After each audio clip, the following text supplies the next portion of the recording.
This is Bookmarks with Richard Gadds. Hello, I'm Richard Gadds. I'm sitting having a cup of tea in my kitchen in Keynsham today with Tom Carlisle, whose debut novel Blight has been out, about 4 months now? Something like that. That sounds about right to me. That sounds about right. So thank you for coming along, Tom. Tell us all about the book. Okay, so Blight is it's a gothic horror novel, although that might be slightly overselling it. It's about a young man who returns to the home that he fled about a decade before, when he finds out that his father is ailing, and when he comes home, he's forced to confront some of those things that forced him to flee in the first place.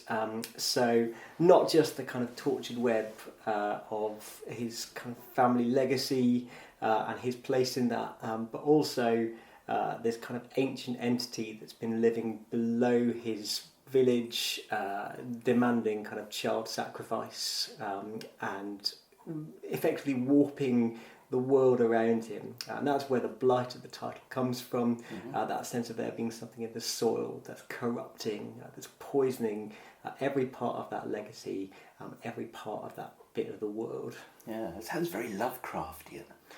I mean, so I have to say, I have never made it through much Lovecraft, and that's partly because I'm not great with short stories. So what I know of Lovecraft, like, I love the style and I love the concepts, but personally, my experience of Lovecraft is very limited. Yeah, he does. I always find with Lovecraft, although he writes in a very similar style all the way through, the actual stories themselves are very different. You know, there are some that seem quite domestic, and there are others that are on a very grand sort of cosmic scale.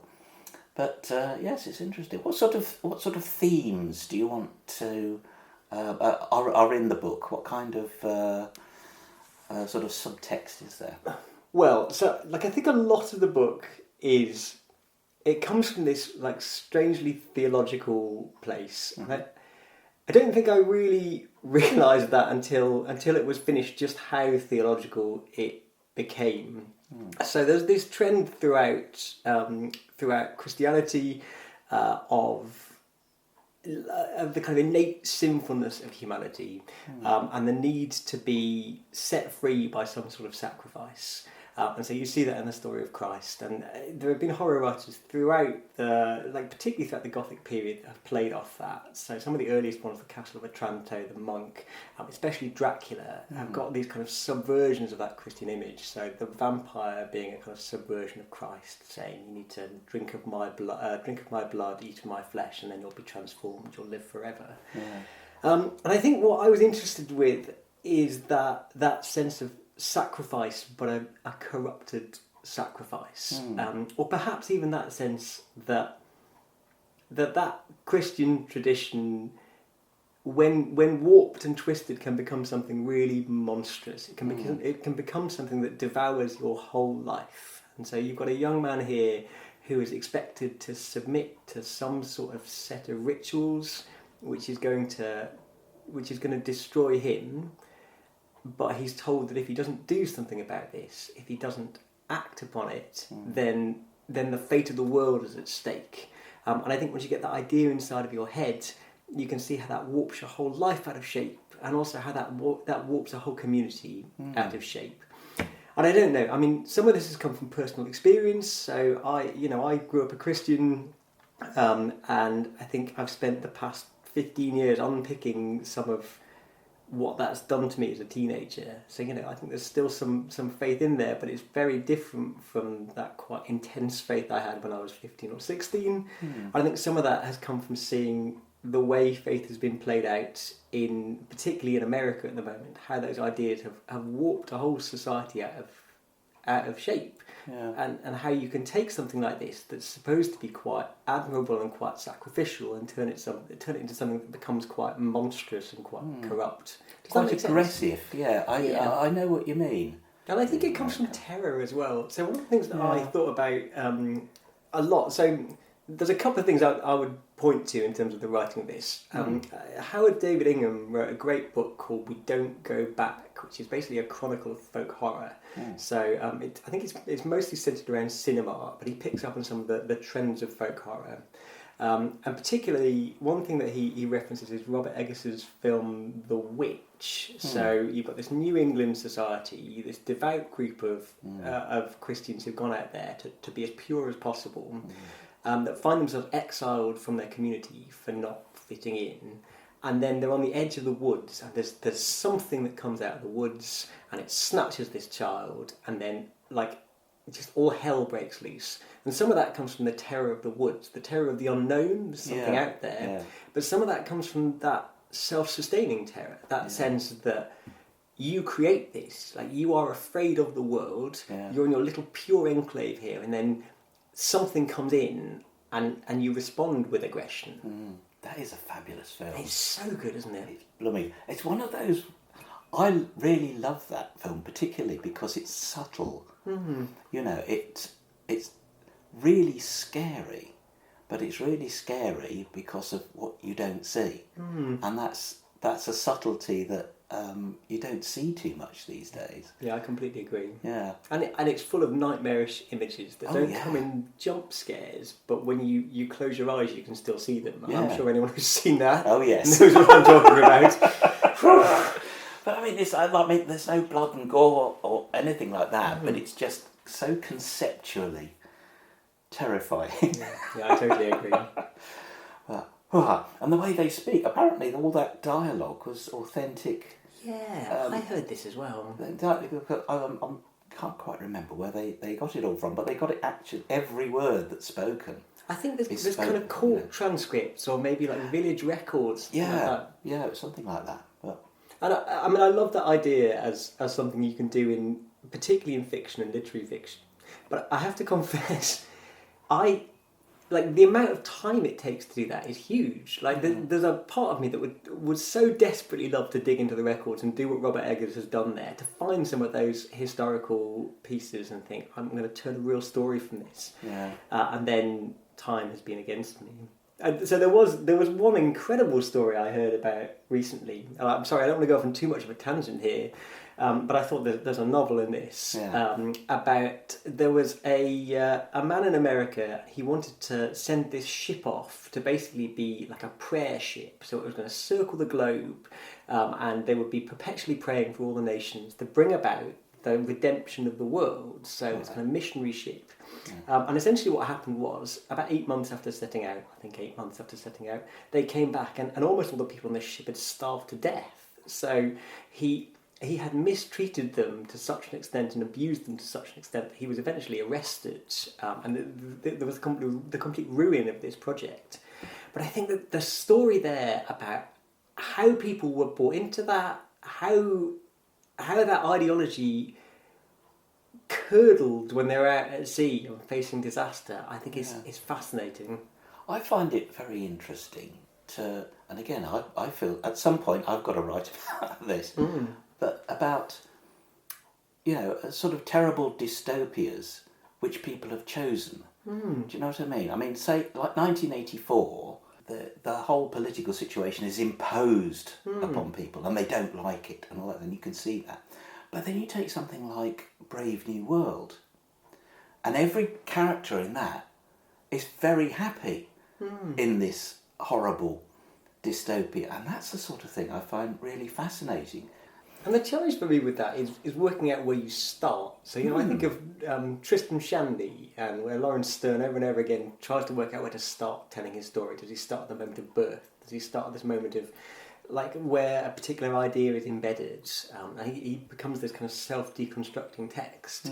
And so you're trying to tell the story of a revolution or those dystopias that people have chosen, and you think, I want to tell the whole story of this. But I also need to start with one person. And then you think, but there are so many different angles on this, so how do you narrow it down to the one person, the right person who's representative enough?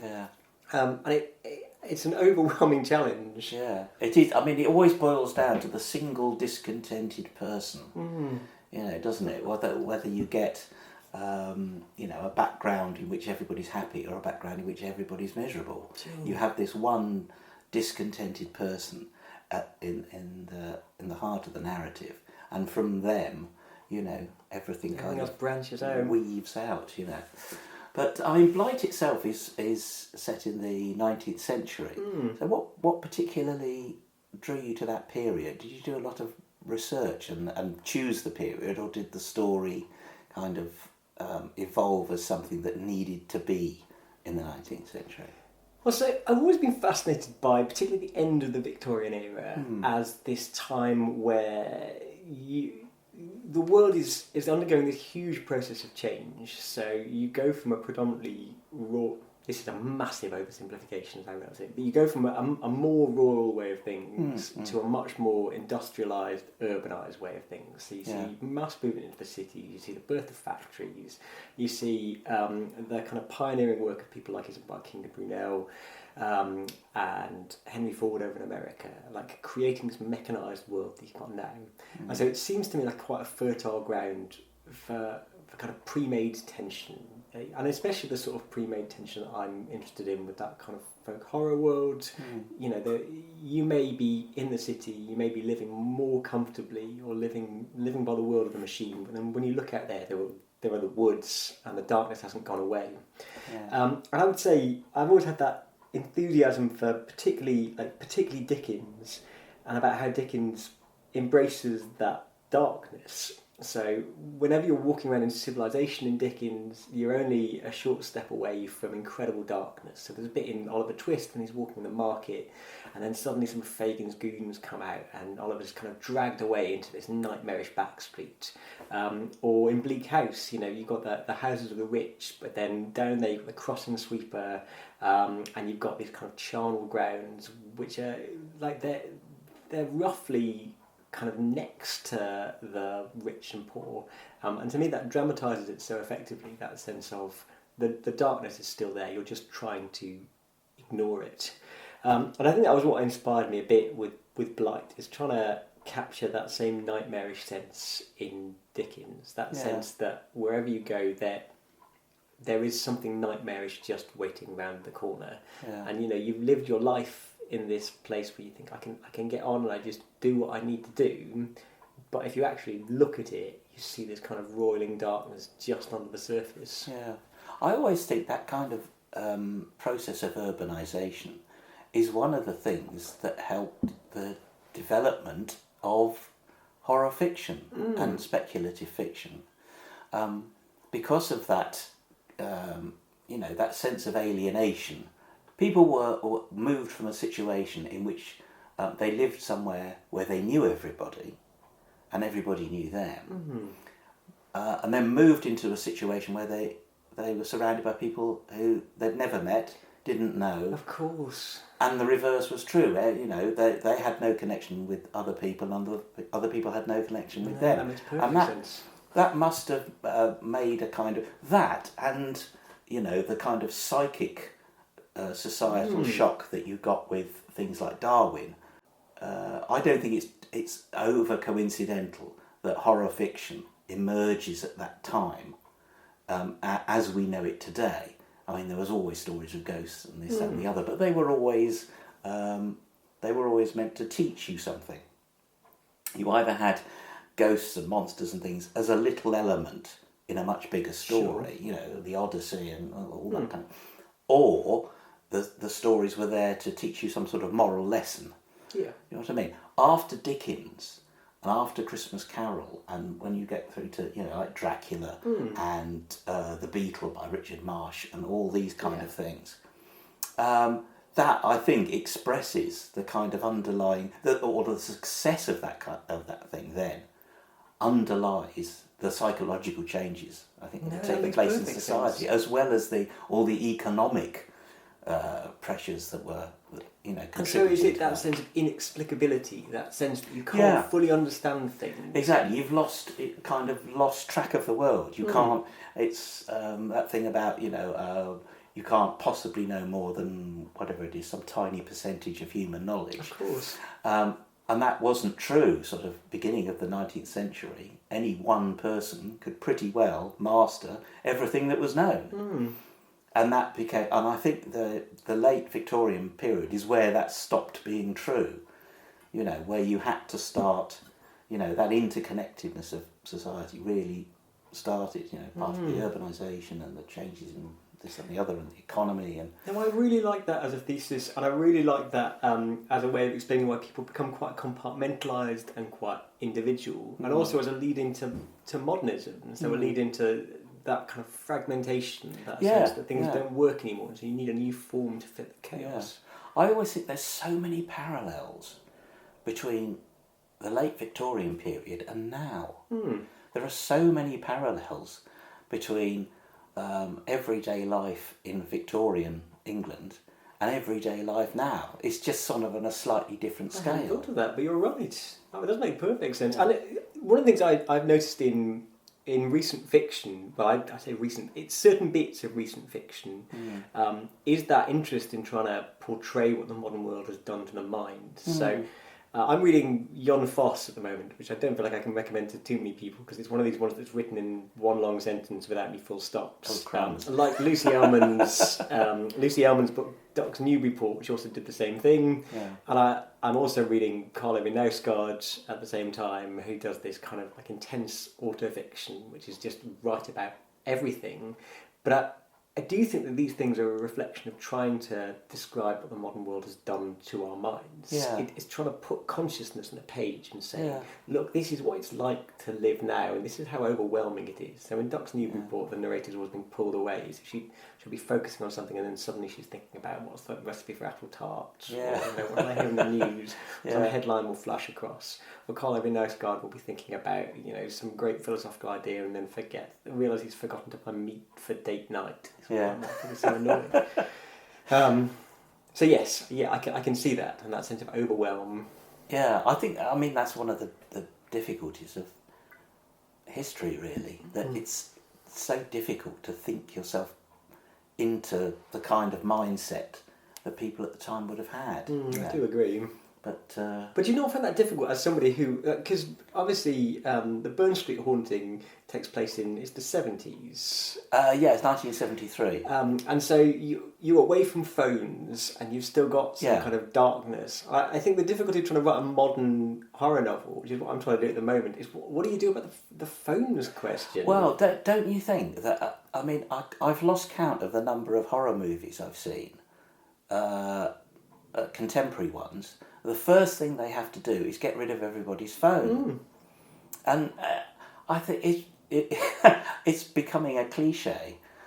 Happens, all the time. The first thing that happens is, oh no, I've got no battery left, or oh dear, I've trod on my phone, and that sort of thing. Oh no, the monster's eaten my phone. When you think about it does happen a lot. You almost zone it out a bit, but it's a pretty regular feature now, isn't it? Well, it has to be, because it's the one thing that you have to say. Well, just phone for help. It's. And you've got to get rid of that. I always think it's going to be really hard, I think, to write contemporary crime stories in about 30 years, because we're already at the point where, the slightest bit of DNA evidence at the scene of a crime can point to who did it. Give it another 30 years or something, you'll have some handheld thing. You can walk into a crime scene, beep, beep, beep. Oh, right, that's so-and-so's DNA. Go and arrest him, will you? You're right. And I think crime fiction is going to get so boring. Because, unless they find a new way. Well, unless criminals find this fabulous new way of avoiding detection. Because it might be data overload that does it. If you think about it, if you think about how much information you've now got, you might see a new wave of bureaucratic crime fiction. Yeah, that's a thought. Yes, you've got some pen pusher in the police station. I say this as a pen pusher. But I think that's why you see so much crime fiction these days is set in the past. That does make sense. Nearly all cosy crime is either set quite some time in the past, or it's set in some sort of slight other world, some rural setting where everything is quite old-fashioned and 1950s.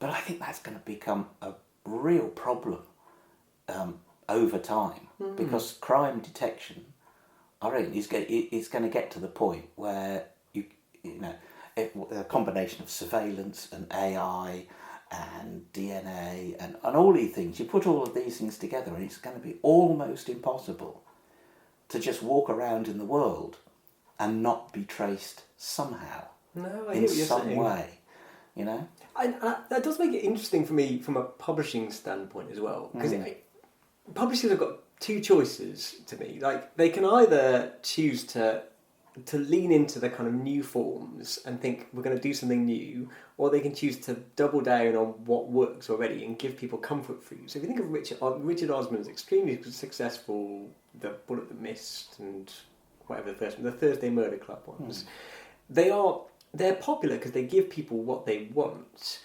And there's a lot of kind of imitators that have come up like that don't try and do anything new, that just do an extremely good job of doing what works. Yeah. And I wonder where you find some of those more interesting, more novel approaches, you know, things that look like new crime novels, or that get around that question in interesting ways rather than just fudging it a little bit.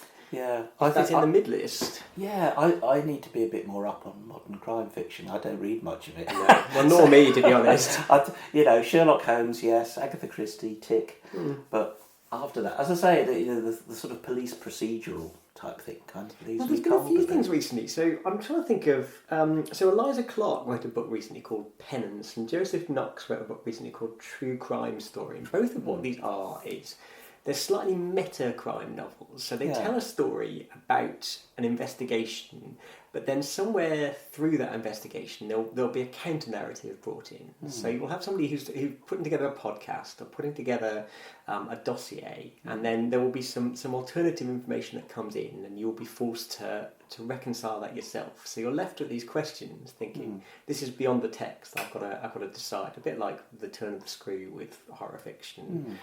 And that seems to be working quite well. And Matt, I don't know if you read Matt Wesolowski. Matt Wesolowski wrote a fantastic series of books called 6 Stories. I think they're published by Orion. And essentially what they are is they're this fictional podcast where he's a crime reporter looking into a true crime thing, but there is some sort of supernatural element in there. So gradually, as he interviews the 6 people throughout this, a story unfolds itself. Right. But there's often a story that's got some supernatural ambiguity about it. So they're slightly horror-ish, and they're slightly crime novelish, and they are gripping. Like I don't love reading series, because once you're trapped into that, you have to read that series forever. Yeah, you feel kind of obliged. You do. But every one of these has been so different and so distinct and so gripping that I would recommend them unreservedly. They're often quite cheap as well. They're well worth reading those. All right, you heard it here first, folks. So is that the kind of genre that you like reading in particular?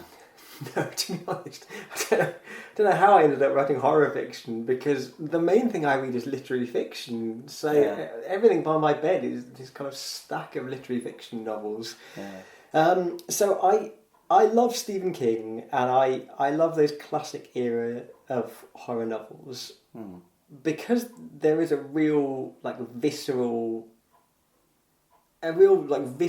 sense of emotion to them. And I think what Stephen King does particularly well is he does evoke emotions in you. He can evoke fear, he can evoke nostalgia. Like he's really good at that in a kind of slightly Spielberg-esque way. And I like those as kind of my relaxing escapist things. Yeah. But for the most part, what I tend to gravitate towards now is fiction that makes me think about the world, or that makes me that presents the world in a different way. So I read Olga Tokarczuk's Drive Your Plough Over the Bones of the Dead recently, which is about this old woman living out in the Polish forest, and it's about vegetarianism and what it means to be mad, and so she's really into astrology, and she navigates the world through people's horoscopes, and so she's this oddball character living out there, and it's about how she sees the world through those eyes. Or what else have I been reading recently? all I can think of at the moment is Carlisle. I'm reading Paul Murray's The Bee Sting at the moment, which is one of the big books of the last year. That's on my to-read list. It's phenomenal. I mean, Paul Murray is so great. Skippy Dies, I read last year, and it's honestly one of the best comic novels I've read in the last decade. He's so good at writing comedy, but also comedy with an edge. Yeah. And I think The Bee Sting is a fascinating novel from the halfway I am through it, because it's all about what ifs. It's a novel all about regrets, about how differently things could have gone if I'd just made that decision, or I'd just made that decision. But also the folly of that, because you can never get to the start. Where was the first mistake? Was the first mistake here? Or was it further back? Was the first mistake that I was born? Was the first mistake that we ever started doing X, Y, and Z? Yeah. Well, that we came down from the trees, as Douglas Adams says. Exactly. No, it's great. I will extol the virtues of Paul Murray to anybody, because I think everybody should read him. He's very, very good. Right. I always feel that comedy and horror work in very, very similar ways. They use the same kind of tricks and that sort of thing. I could go off on a huge tangent of that, so I won't do it right now. But I think they, the inner mechanisms of both are very, very similar. But so, what brought you to writing in the first place? That's a really good question. So, I think like a lot of writers, I was bullied at school. I think like a lot of writers, I felt not very well understood at school. And so the beauty of writing, as I'm sure you can empathise, is that it gives you some time to come up with what you actually want to say. Yes. If you feel misunderstood, you can kind of finesse it a bit, can't you? Yes. And also it gives you a bit of escapism. So you think, okay, I can get away from this world and I can come up with something different, or some wish fulfillment. And so that was what I did as a teenager. I wrote I didn't write books, but I wrote short stories throughout my teens. And then went away to university and kind of scratched away at a novel while I was there. And nothing ever came of it. I wrote about 25,000 words and stopped at the stopping point, which is as far as anybody ever really gets. Yeah, I did that 2 or 3 times. It's hard, isn't it? And then you hear about Zadie Smith, who just banged out white teeth while she was at Oxford. And the heart sinks. Jealous? Moi? And then I kind of put it to one side, and I wrote blogs for a while, and then went to a university reunion, and I sat next to a bunch of people who were all doing really amazing creative things. So there was somebody who was directing plays in London, and there was somebody else who was finishing up her first novel at the University of East Anglia on their creative writing course. And there was somebody else over here who was like a documentarian. And I thought, I don't do any of that anymore. I always used to enjoy that, and now I just spend my whole life teaching, and that's everything I do. I miss having something for myself. So I went away from that, and I thought, I'm going to write a novel, and it's going to be purely for me. I'm just going to do it for the fun of it. And so I did it. I sat down every night after work, and I wrote for about 50 minutes, and it was great. I mean, it felt like it was for me again. It was not a great novel in terms of structure. It was woolly, as they always are. But it was finished, and when it was finished, I thought, I'm proud of this. This is good. Yeah. And then I wrote another one, and that was slightly better. And I thought, okay, maybe I can learn this craft a bit, and maybe this can be what I do when I'm not working. And then after that, I tried to write another one, which was a disaster, and then did a creative writing course the year my daughter was born, thinking this is a time to do both. And this will be something I do maybe for the rest of my life. Yeah. And now it's what I do with any spare time I have outside of work, which is a blessing and a curse. And I would say this to anybody listening who wants to become a writer. It is a full-on job. So if you're going to do it on top of another job, just know what you're getting yourself into, and know what the trade-offs are. Know how much less exercise it will mean, and how much less time with your partner, and how much less time playing computer games. Yeah. Well, it's interesting you say about making 2 or 3 attempts, that sort of thing. I always think a really good training for writers is to write in genres that they're not comfortable with. I mean, quite often. Years ago when I was writing in the children's market, quite often you get a commission for something that you would never have thought in a million years that I kind of want to write. But the fact that you had to go and do it was actually... It's stretching, isn't it? Well, it was good experience because it forces you to think in a slightly different way. And I think I don't think I could be where I am today without having done all that sort of other stuff. That makes sense. That contributed to. It sort of hones, as it were, what you know you can do, what you want to do as a writer, and where your strengths are. Yeah, and it totally resonates. It does take quite a long time, I think. I mean, I really admire those writers who can sit down on day one. I want to write this, full stop, and out it comes, and boom. That's brilliant. But they are the exception, not the rule. Oh, yes. The rest of us, we just muddle our way there. And as you say, you finally, you eventually refine it, maybe after 30 years. Well, quite, yeah. All right, so what are you working on now? Well, so I am working on my second book, which is, touch wood, due out by October of this year, which is about this remote cult up in the Scottish Highlands.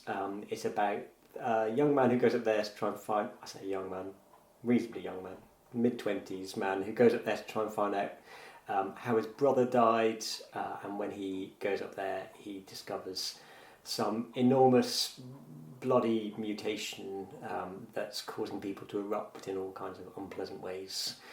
So it's a love letter to 80s horror movies. Right. It's got a bit of the Invasion of the Body Snatchers, and it's got a bit of The Thing, and it's got what else has it got? I mean, it's got a bit of kind of cults in there as well. Yeah.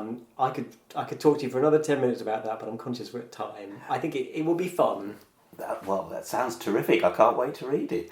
A sort of a tribute to 80s horror. That's I'm first in line. Sure. I mean, some of my favourites, like you say, The Thing and Reanimator. And... Do you know what? I've never seen Reanimator. Have you never seen I really need to do that. It's brilliant. Yeah. It's brilliant because it's horrible and it's very funny. I mean, that's part of the joy of the 80s, isn't it? Oh, they really leaned into that. Yeah, I think they got it spot on with Return of the Living Dead. That to me is like the perfect horror comedy. I could watch that forever. It's wonderful. It's so yucky and so funny. But anyway, Tom Carlisle, thank you very much indeed for talking to us today, and we'll see you next time.